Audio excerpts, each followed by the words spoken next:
They were burning my body when I woke up.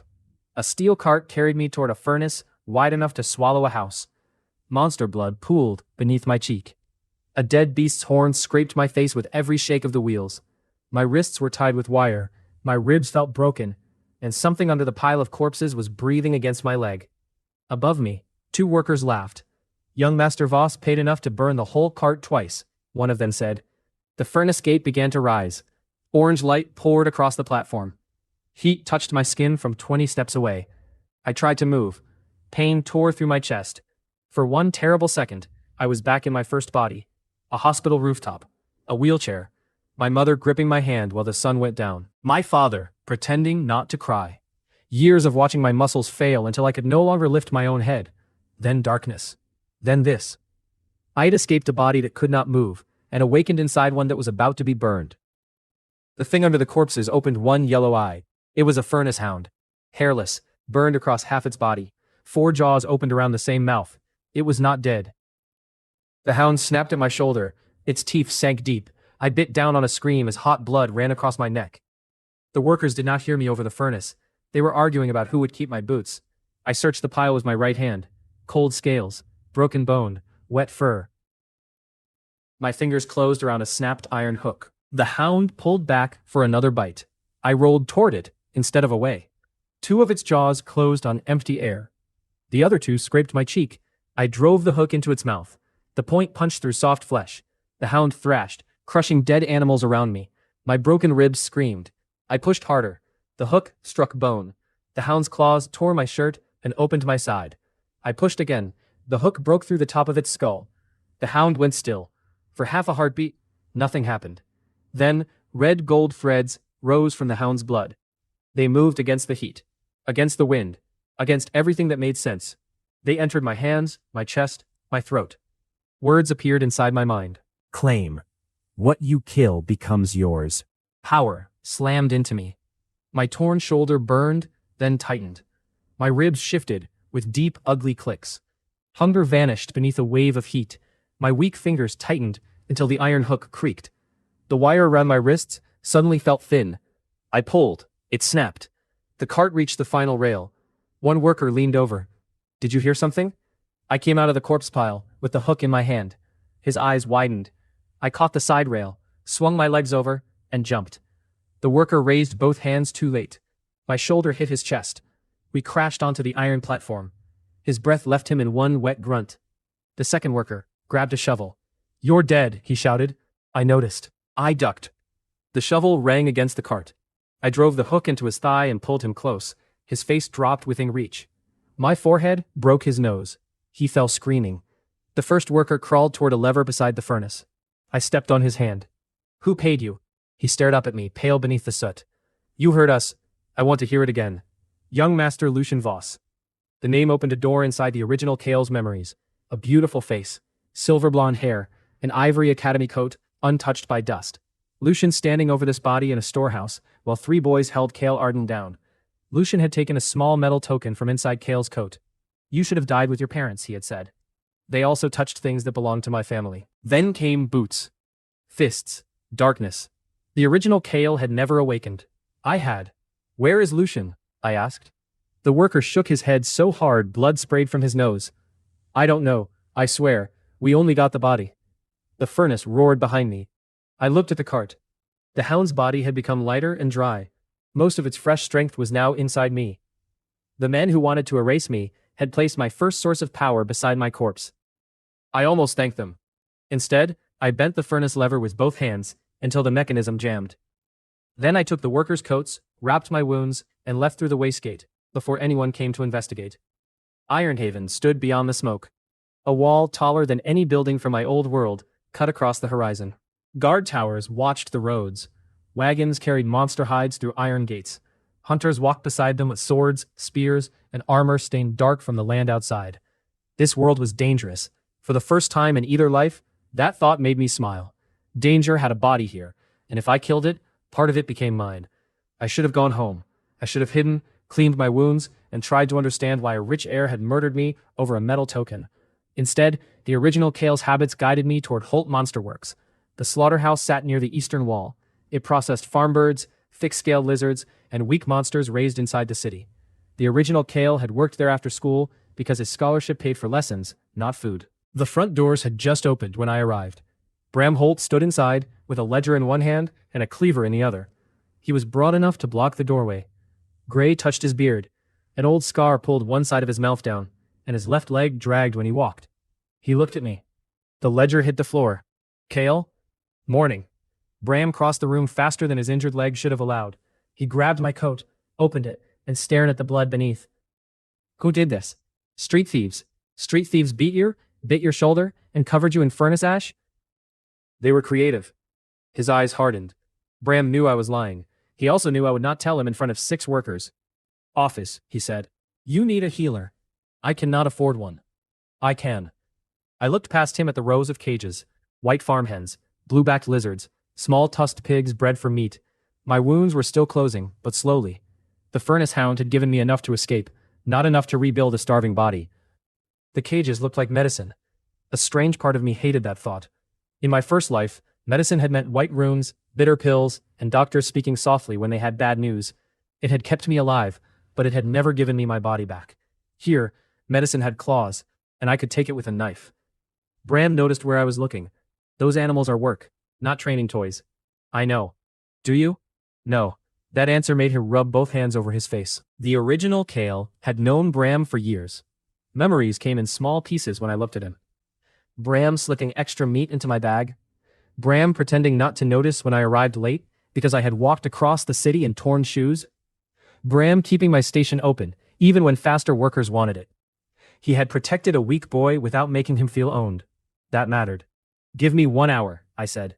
Bram studied my face. Then he glanced at the workers, pretending not to listen. 1 hour, he said. Then I decide whether to carry you to a healer myself. That sounds fair. It was not a question. I changed into a stained leather apron and took the narrow killing knife. The first hen fought harder than expected. The original Kael's hands knew the work. But my mind did not. I held the wings, found the right point beneath the jaw, and pushed the blade through. A faint red gold thread entered my finger. Warmth moved through my palm. The effect was tiny, but it was real. I killed the next bird. Another thread, then another. By the 10th, the shaking in my legs had stopped. By the 30th, the deep bruises along my back had faded from black to purple. By the 50th, I could breathe without feeling my ribs grind together. I changed to the farm lizards. Their necks were thicker, and they fought with sharp front claws. Each one gave more than a hen. The first lizard closed the cut on my cheek. The 5th lizard hardened my grip. By the 20th, the knife felt almost weightless. The rule was stupidly simple. Stronger prey gave more. Weak prey could rebuild me at the start. Once I became stronger than them, they gave almost nothing. That was fine. A staircase did not become useless because I had climbed it. I made every strike clean. 1 thrust, 1 death. No wasted movement. The original Kael had studied basic sword forms at the academy. I used the knife like a short blade. Step, thrust, pull, turn. The red gold threads kept coming. A worker named Jory stopped beside my station. You trying to finish the week's order before lunch? I am training. He looked at the dead lizards, then at my knife. This is a slaughterhouse. I disagree. He waited for more. By midday, my back had straightened, my breath came deep and easy. The empty look had left my arms. I was still lean, but the body no longer felt like dry wood. Bram watched from the cutting table. Near the end of the shift, 4 men struggled to move a crate filled with plated pig carcasses. The bottom had caught on a broken rail. Lift your side, one worker snapped. I am lifting. You are complaining. That is also heavy work. I put down my knife and walked over. Move. The 4 men stepped back. 2 looked amused. They expected the poor academy orphan to pull a muscle for free entertainment. I gripped the crate. My fingers sank into the rough wood. I lifted. The crate tore free from the rail and rose to my waist. The room went silent. It was heavier than 4 grown men could handle cleanly. I carried it across the floor and set it beside the cold room without dropping 1 corner. Jory stared at me. You were half dead this morning. I ate breakfast. Bram threw a bloody cloth at his face. Stop staring. Apparently breakfast is private information. The workers moved. Bram waited until they were gone, then came close. What happened to you? He asked quietly. I survived. That is not an answer. It is the only one I can give you today. His jaw tightened. For a moment, I thought he would refuse. Then he looked at the clean line of kills behind me. Lucian Voss sent 2 men here this morning, Bram said. They asked whether you had come to work. What did you tell them? That you were lazy, weak, and too stupid to arrive on time. I added that your knife work was embarrassing. That part hurt. His mouth moved once. It might have been a smile. Go home, Bram said, and do not use the front door. I left through the loading yard with a bag of meat and more strength than the original Kael had ever possessed. Lucian believed I was dead. Bram had protected that lie. I planned to keep it alive for as long as possible. It lasted until the next morning. A group of academy students arrived at Holt Monster Works, carrying a crystal camera. They wore clean coats, polished boots, and smiles that became wider when they saw blood on the floor. The boy holding the camera pointed it at me. There he is, he said. Ironhaven Academy's famous butcher boy. A red light on the crystal showed that thousands of people were watching. The students laughed. One girl covered her nose. Kael, the exam is in 3 weeks. Shouldn't you be training? I am training. With chickens? I pushed my knife through the spine of a plated pig with one short strike. The heavy animal dropped without a sound. Yes. The camera boy moved closer. Lucian said you stopped coming to school because you were ashamed. I looked into the crystal.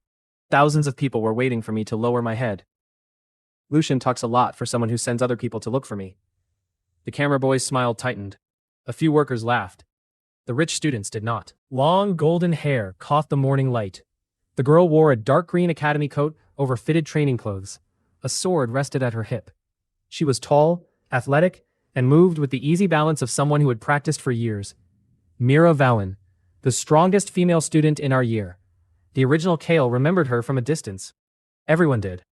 She was the guard captain's daughter, but she never acted like a delicate noble girl. She trained harder than most boys, and had broken one student's wrist when he grabbed her without permission.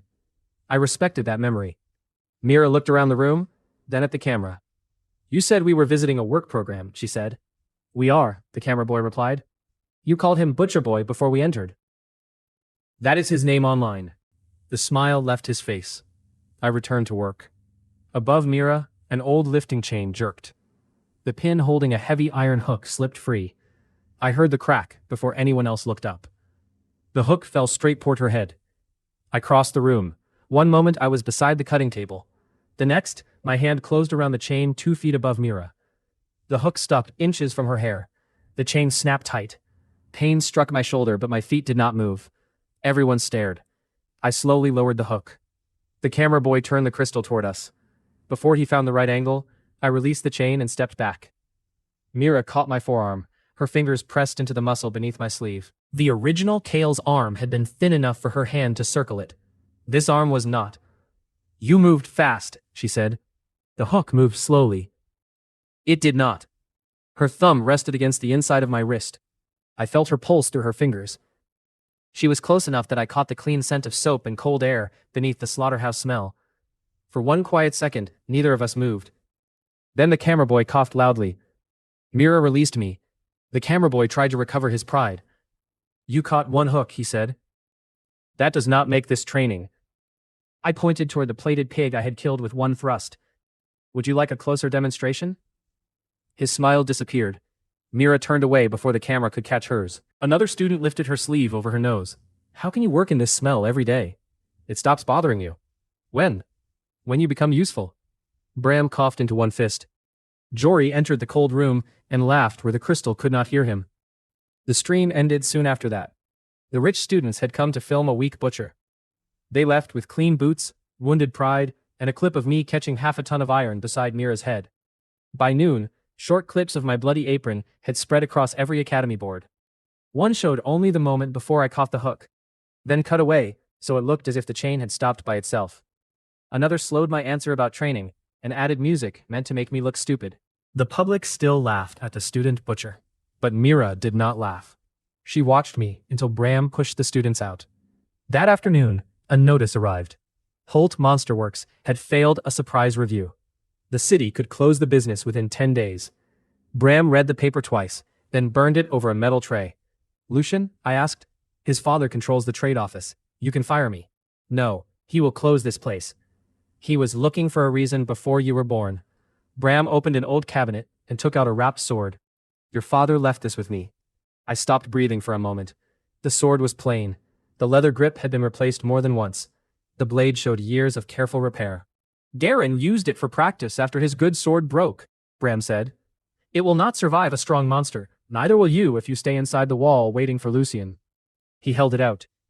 You know what happened yesterday? I asked. I know your eyes changed when you looked at the cages.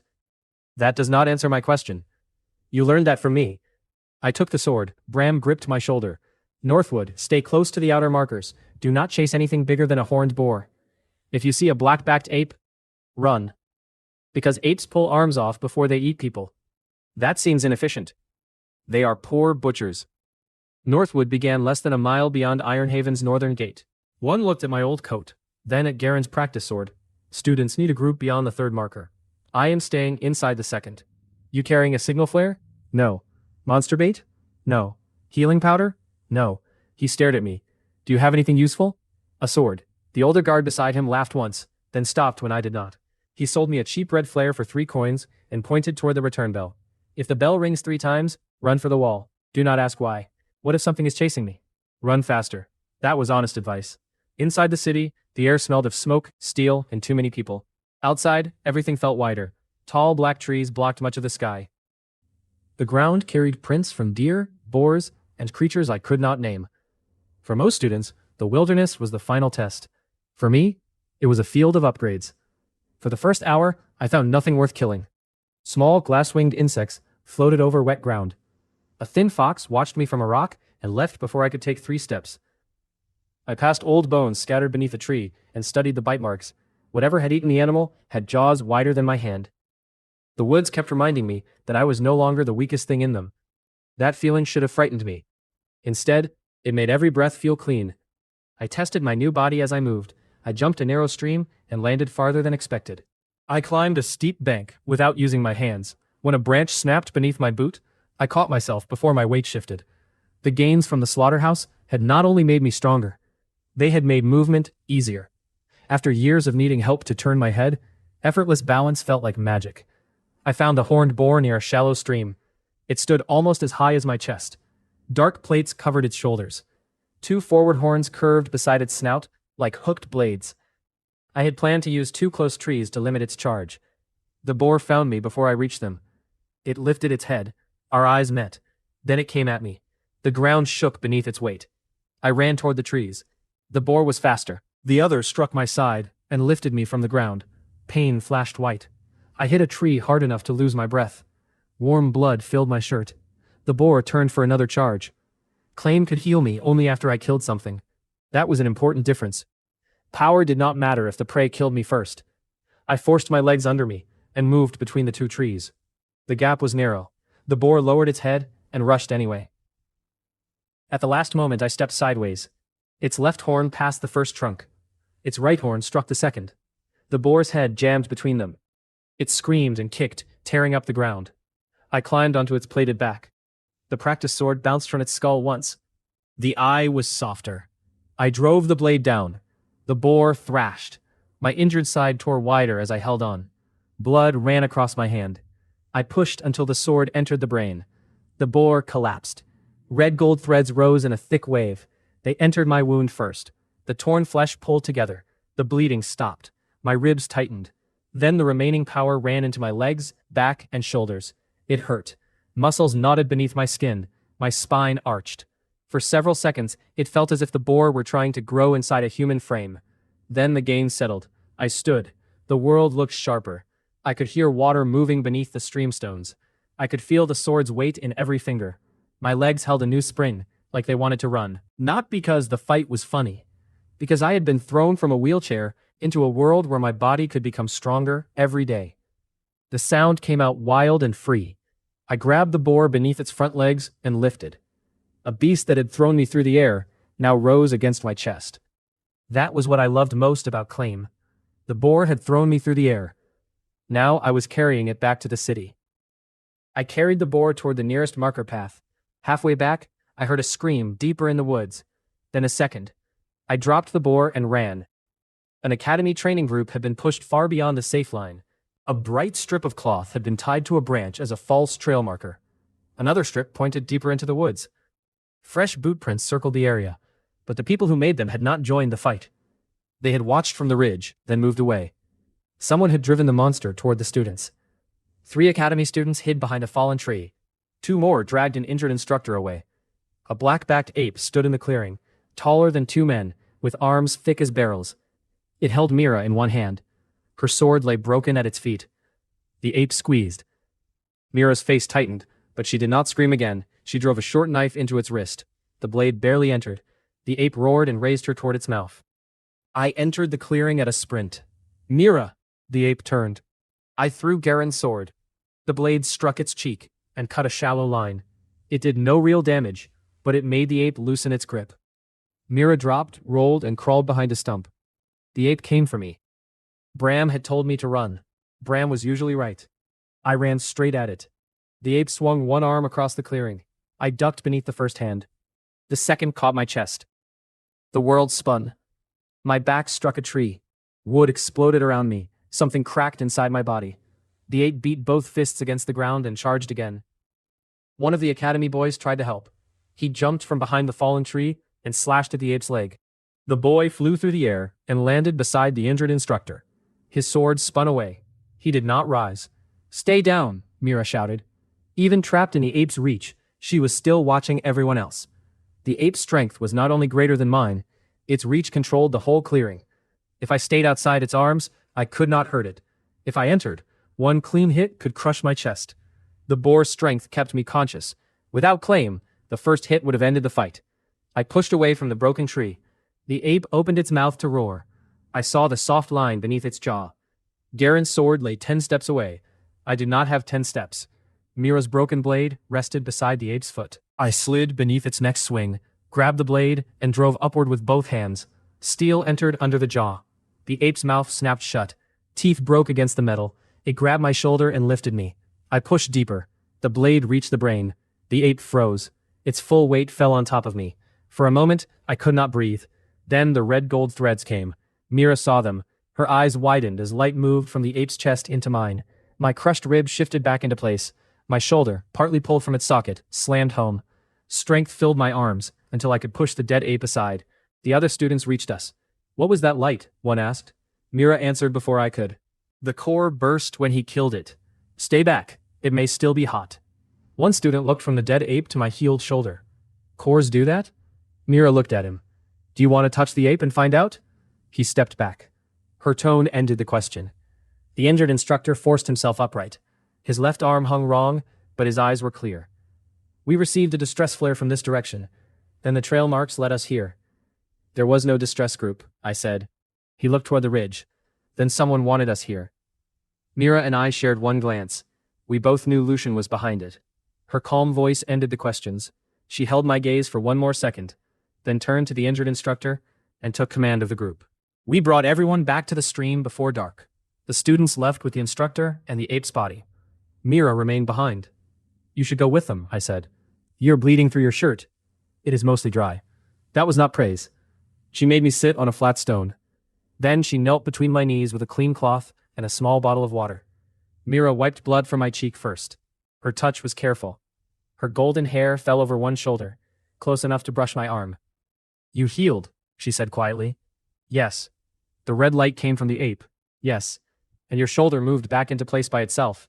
"Yes." She pressed the cloth harder against a cut. I looked at her. That one felt personal. "You nearly died."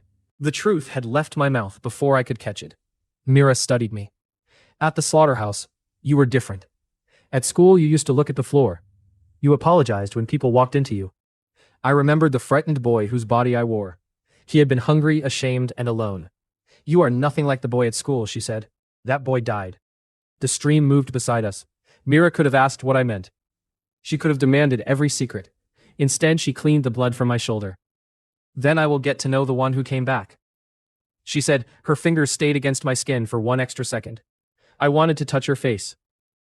I did not.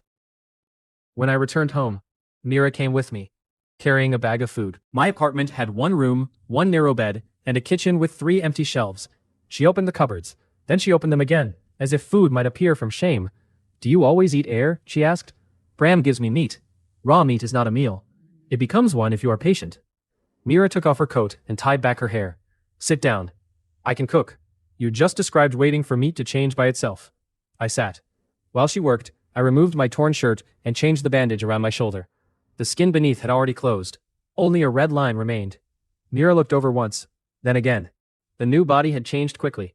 My chest was still lean, but no longer hollow. Claim had built hard lines across my shoulders and stomach. The ape's power sat inside me like held thunder. Mira turned back to the pan. The food is burning, I said. It is not. It smells burned. That is because your kitchen has not seen heat in years. A knock came at the door. Bram entered without waiting. He saw Mira at the stove, me without a shirt, and the broken sword on the table. He closed the door behind him. I see the hunt went badly. I killed a boar and an ape. I was talking about the girl.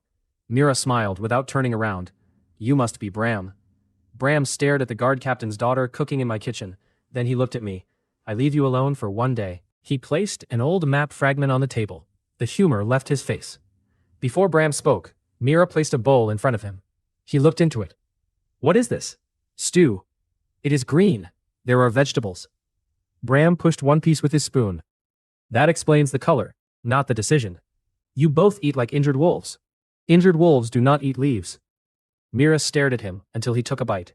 He chewed, looked surprised, and then looked angry that he was surprised. The small moment made the apartment feel different. For years, the room had held one tired boy, and too much silence. Now steam rose from 3 bowls. Mira's coat hung beside mine. Bram's heavy boots were near the door. It felt dangerously close to a home. Once, we had eaten. Bram told us what my parents had found.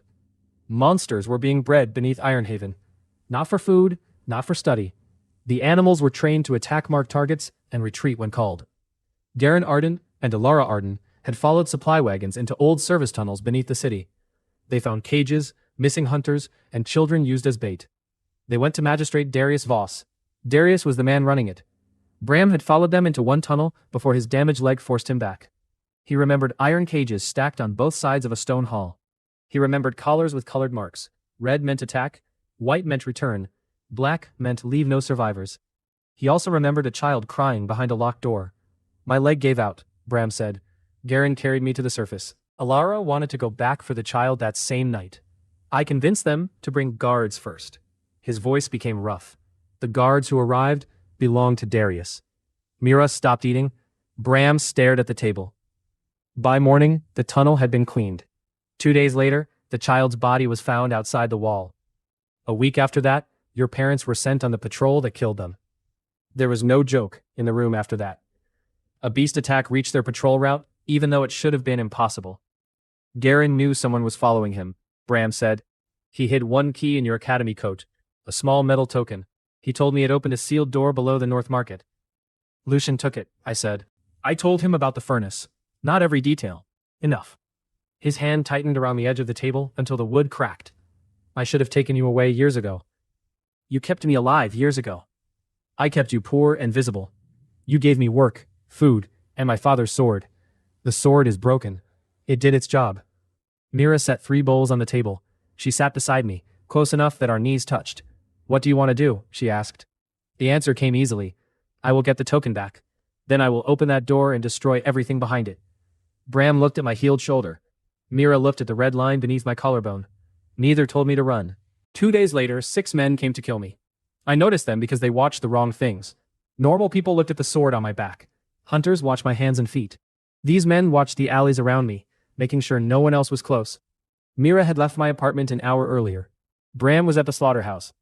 I led the men toward an abandoned logging path outside the north gate. The first crossbow bolt struck the tree where my head had been. The bolt punched through 6 inches of wood. Black liquid shone on the head. Poison. I moved behind the trunk. 6 men spread through the woods. 4 carried short blades, 1 held the crossbow. Their captain wore dark leather marked with a gray fang. A second bolt passed through the space beside my knee. The crossbowman was not shooting to warn me. He was changing angles while the others closed in. The path had a steep rise on one side and a muddy ditch on the other. They expected me to stay on the flat ground where the captain could reach me. I climbed the rise instead. Loose dirt slid beneath my boots.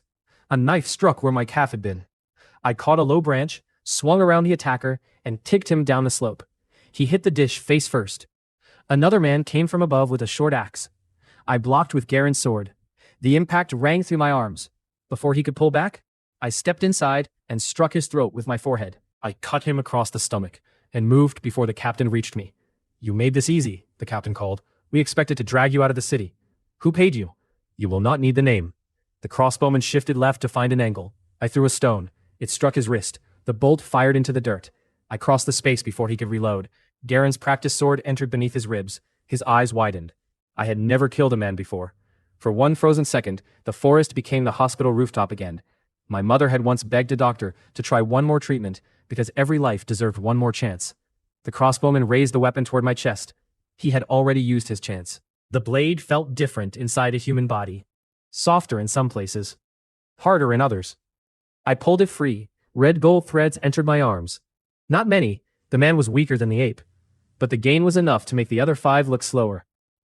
They understood too late. 2 attacked from my right. I blocked the first blade, kicked the second man's knee backward, and cupped the first across the throat. Blood hit the tree behind him. The captain entered while I turned. His heavy sword struck Garen's blade. The old weapon snapped near the middle. The broken edge spun away. The captain's return strike cut my chest open from shoulder to ribs. I stepped back, blood running warm beneath my shirt. He smiled. "So that is it? One fast trick?" I looked at the half-sword in my hand, then at the dead men behind him. No. I moved between 2 trees, forcing the captain to follow in a straight line. The remaining fighters came around both sides. Another bolt struck the trunk beside me.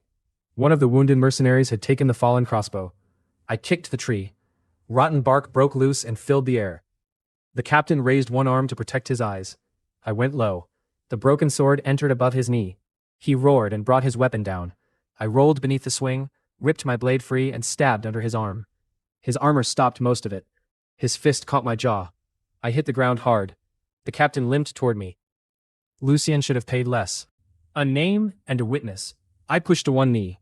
"Thank you." He frowned. I drove the broken sword through the bottom of his jaw. The point entered his skull. The captain shook once, then collapsed over me. Claim answered. The red gold transfer was thicker than any before it. My chest wound pulled closed beneath the captain's body. The pain in my jaw faded. Power filled my hips and shoulders. My hearing sharpened until I caught 3 sets of feet running through the leaves. The remaining mercenaries were fleeing. One dropped his sword and shouted, "We were only paid to scare you." The dead crossbowman lay 10 steps behind him, black poison still shining on one bolt. "You brought poison." "That was the captain. You followed him." Before the captain died, the 3 survivors had been fast enough to escape. After Claim took his strength, they looked as if they were running through deep water. I caught the first before he reached the road. The second tried to surrender after throwing away his knife. Then his hand moved toward a hidden blade at his back. I killed him before he drew it. The third reached the crossbow. He turned and fired. I saw the bolt leave the weapon. My body moved aside before fear arrived. I crossed the last 10 steps and ended the fight. Silence returned to the woods. I stood among 6 bodies, with a broken sword in my hand. Then I bent over and vomited. The men had come to murder me. They had spoken Lucien's name. One had pretended to surrender so he could stab me. None of that changed the fact that they had been alive a few breaths ago. I stayed there until my stomach emptied. Then I cleaned my mouth, searched the bodies, and did what survival required. The captain carried a silver payment seal stamped with Lucien's initials. Another man held a delivery tag marked with a tunnel symbol from Bram's map. The Voss family had sent killers. The killers had brought proof. And each one had left part of his strength inside me. By the time I returned to the city, I no longer moved like a student. Mira waited inside my apartment. She saw the dried blood on my coat and stood so quickly, the chair fell over. "You fought them alone. They followed me alone." That was not what I said. I placed the payment seal on the table. Her eyes dropped to the seal, but her anger did not fade. Mira pulled open my coat. The cut across my chest had closed, but a new red scar ran from my shoulder toward my ribs. Her fingers traced the edge. The touch was gentle. Her voice was not. "You could have died." "I did not." "You say that like it solves everything." "It solves the first problem. Your first problem is that you think there is only one problem." Her palm rested flat against my chest. I felt the warmth of it through the thin shirt. Her face was close. Her eyes dropped to my mouth, then returned to mine. Someone knocked on the door. We both stopped. Bram entered carrying paper and charcoal for making copies of the seal. He looked at Mira's hand on my chest. I can come back. No, Mira said at once. Yes, I said at the same time. She gave me a look. I removed my hand from her waist. Bram sat at the table with great care and did not smile. We made 3 copies of the seal and the tunnel tag. Bram kept one. Mira took one to her father. I kept the originals. The Hunter entrance exam would begin in 2 days. A capital examiner named Celine Ward had arrived to watch it. During the exam, local officers could not remove a candidate without her approval. It was a public shield. I will reveal enough strength that they cannot erase me quietly, I said. Not claim, only the result. Mira nodded. And if Lucien tries something? Then he will do it in front of the Capitol. Her expression turned cold. Good. The morning of the exam, Ironhaven Academy was filled with students wearing their best coats and parents trying not to look afraid. I wore a clean black shirt Bram had bought and the old academy coat after Mira repaired one sleeve. The theory test came first. The questions were simple. Monster signs, wall rules, weak points, first aid. The original Kael had studied even when hunger made his vision blur, and I had reviewed the books each night. When I entered the waiting hall for the physical test, every seat near me remained empty. Then Mira crossed the room and sat beside me. Conversation stopped. Lucien stood near the front in an ivory coat. A blue silk band circled his wrist. The stolen token was hidden somewhere on him. His perfect public smile remained in place, but his eyes did not smile. Butcher trash should sit near the service door, he said. Mira leaned back in her chair. Then move. A few students laughed before fear silenced them. Lucien looked at her. Your father will regret this. No, she said. You will. Examiner Celine Ward called us outside. She wore a red and black coat and carried a spear taller than she was. Her amber eyes moved across the candidates once, missing nothing. The physical field held speed lanes, weapon targets, and a heavy strength machine bolted to the ground. Students struck the machine one at a time. The needle rose. Teachers wrote results.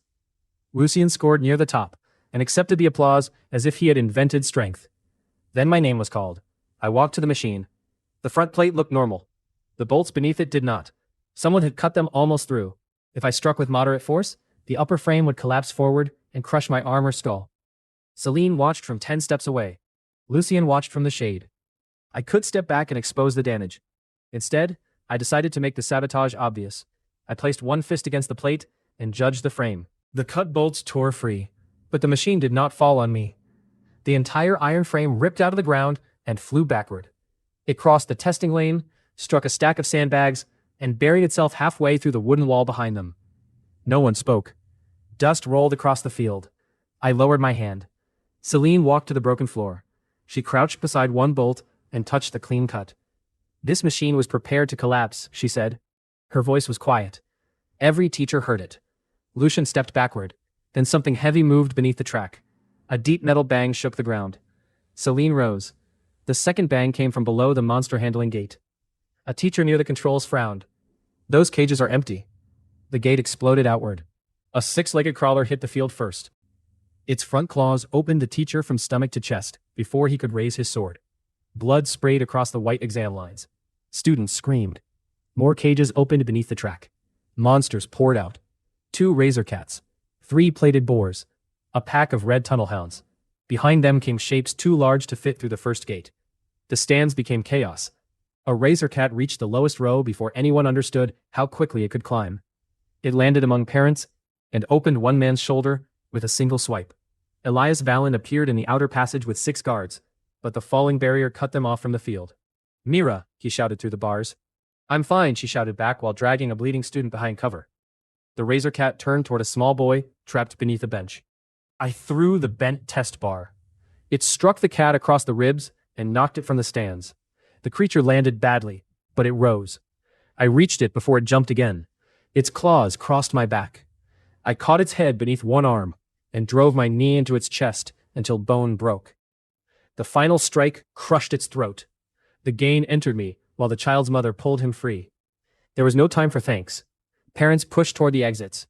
Guards outside tried to enter, but a steel barrier dropped between the field and the main gate. Someone had planned this.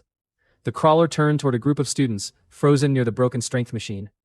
I tore an iron test bar from the ground. The crawler leaped. The bar entered its open mouth and came out behind its skull. Its body crashed into me. One claw opened my side. Red gold threads rose before I hit the ground. The cut closed enough for me to breathe. Strength entered my legs. Everyone around me saw the light. There was no hiding it now. A tunnel hound came from my left. I ripped the bar free and struck its neck. Bone broke. The hound rolled twice and stopped. More threads entered me. The second hound looked slower. I killed it with one downward blow. "Mira!" I shouted. She had already moved. Mira overturned a weapons rack beside the injured students and formed a barrier with two other candidates. "Anyone who can walk, get behind me," she called. A razor cat sprang onto the rack. Mira cut its paw, turned beneath its weight, and drove her sword into the throat. She killed it herself. No red gold threads came to me. That was fine. Claim was mine. Courage was not. Celine attacked the steel barrier near the main gate. Her spear struck hard enough to bend it, but hidden locks held from below. Two teachers joined her, while the remaining instructors fought monsters near the stands. A plated boar charged the wounded group. I stepped into its path. Its horn hit me below the ribs. The dense muscle and bone Claim had built held better than before, but the impact still lifted me. I wrapped both arms around the horn instead of pulling away. The boar carried me 6 steps. The ground broke beneath my boots. I twisted. The horn tore free from the boar's skull with a wet crack. Blood covered my arms. The boar screamed. I drove its own horn through its eye. Claim entered me in a hot rush. The pain beneath my ribs faded. My grip tightened around the bloody horn. A second boar came from behind. I turned and threw. The horn crossed the field and punched through its throat. The students behind Mira went silent. Everyone else on the field was bleeding, slowing down, or running out of breath. I was not. Every kill closed a wound. Every kill made the next monster easier. The creatures had entered the exam to slaughter weak candidates. Instead, Lucien had locked them inside a feeding ground with me. A second crawler came through the broken gate. It climbed along the wall instead of the ground, 6 legs finding cracks too small for human fingers. One teacher tried to follow it with a spear. The crawler dropped behind him and drove a claw through his thigh. I grabbed a loose chain from the ruined machine and swung the iron hook at its rear leg. The hook caught. I pulled. The crawler fell sideways from the wall. It hit hard, rolled, and came up facing me. Its mouth opened in 4 sharp sections. For one instant, it looked like the furnace hound. The memory did not freeze me this time. I stepped forward and drove the broken hook through the center of its mouth. Claim closed the scratches on my back and filled my hands with more force. I caught the first by the throat and used its body to block the second. The third bit into my forearm. Teeth tore skin. I slammed its head against the ground until the skull broke. Threads entered me. The torn flesh in my forearm pulled closed as blood ran over my hand. I snapped the first hound's neck. The second tried to run. I caught it before it reached the stands. Across the field, a man in a maintenance coat watched from the control tower. He saw me look toward him and grabbed a speaking tube. "Release the ironback," he shouted. The largest cage beneath the track opened. The creature inside hit the gate once. Steel bent. It hit again. The ironback was built like a bear, but plated from nose to tail in thick dark armor. Its shoulders stood higher than my head. A metal collar circled its neck, marked with the same tunnel sign I had found on the mercenaries. The smaller monsters moved away from it. One wounded boar failed to move fast enough. The ironback struck it aside with one paw. The boar hit the ground hard. Its legs twisted beneath a body that no longer obeyed them. The ironback lowered its head and smelled the blood. Then its eyes found me. The metal collar around its neck flashed once. Somewhere below the track, a control tone sounded. The beast charged at the exact person it had been trained to kill. The students scattered too. The ironback roared. The sound shook blood from the dead teacher's coat. Celine stopped striking the outer barrier and turned. "Everyone down," she shouted. The ironback charged through the testing field. I met it beside the strength machine lane. My iron bar struck its forehead. The bar bent. The ironback's head barely moved. Its paw hit my chest. I flew across the field and rolled through broken equipment. A rib cracked. Air left my lungs. The creature came after me. Behind it, Lucien moved along the edge of the stands. He was trying to reach the service exit, while everyone watched the beast. His right hand stayed inside his ivory coat. The token. I pushed up. The ironback charged again. There was no gap in the armor around its skull. The neck plates overlapped too tightly for a normal thrust. But armor could break itself. I ran toward a stone support column beneath the viewing platform. The ironback followed. At the final step, I changed direction. The beast tried to turn. Its claws cut trenches through the dirt. Its armored shoulder struck the column. Stone cracked. One neck plate lifted. Not enough. The ironback swung its head and caught me with the side of its jaw. I hit the ground beside the column. It raised one paw to crush me. I rolled under its chest. The paw shattered stone where my head had been. I reached up and found the loosened plate. Both hands closed around the edge.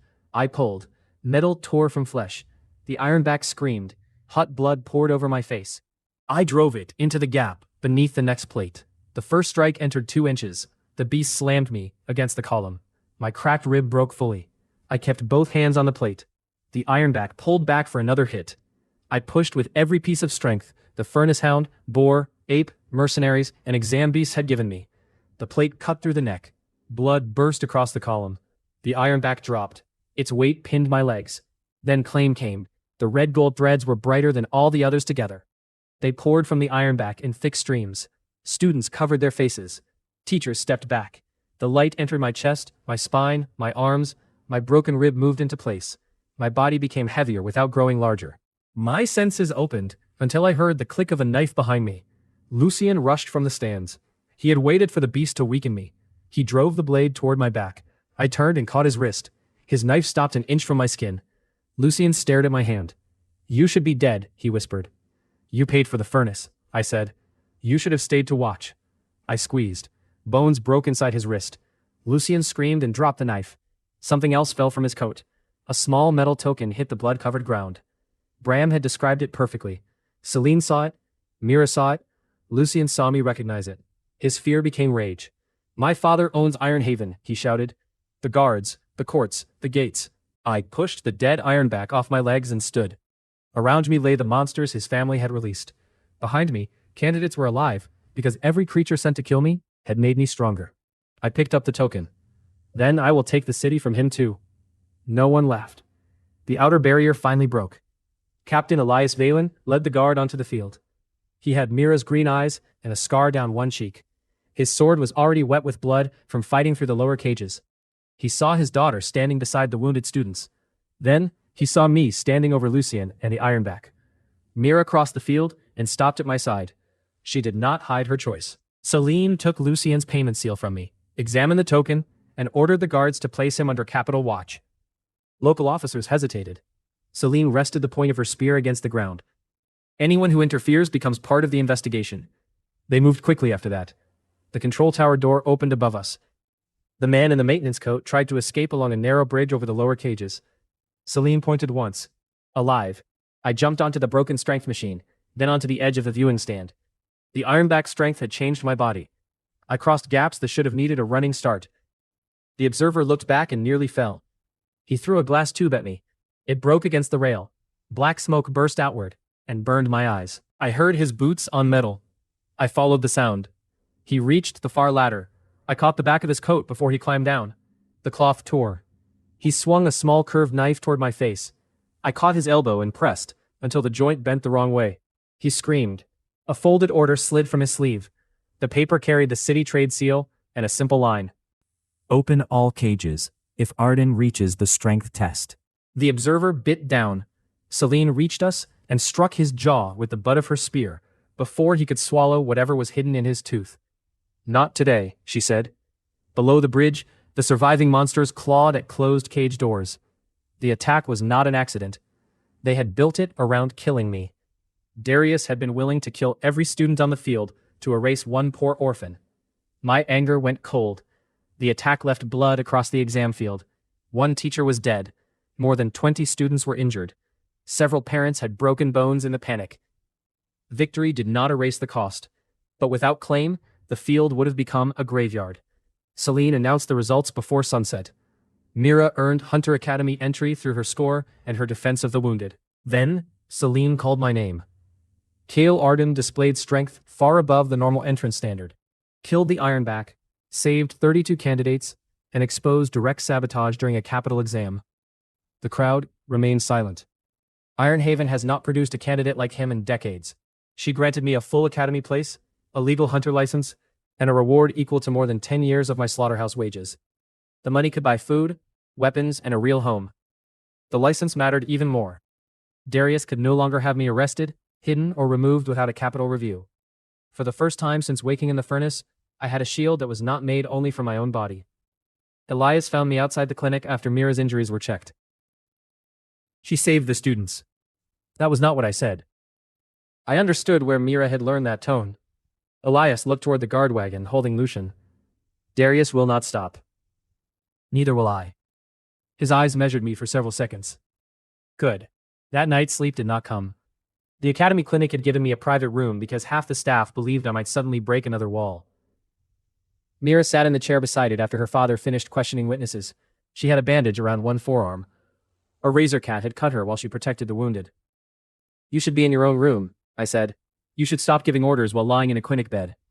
I can stand. I watched 3 healers push you back down. Mira rested her hand over mine. The contact was quiet. No teasing, no audience. I saw the light every time, she said. You were stronger after each kill. Yes. What happens if there is nothing left to kill? I remain what I became. And if something is too strong, then I need to kill something else first. She understood the danger at once.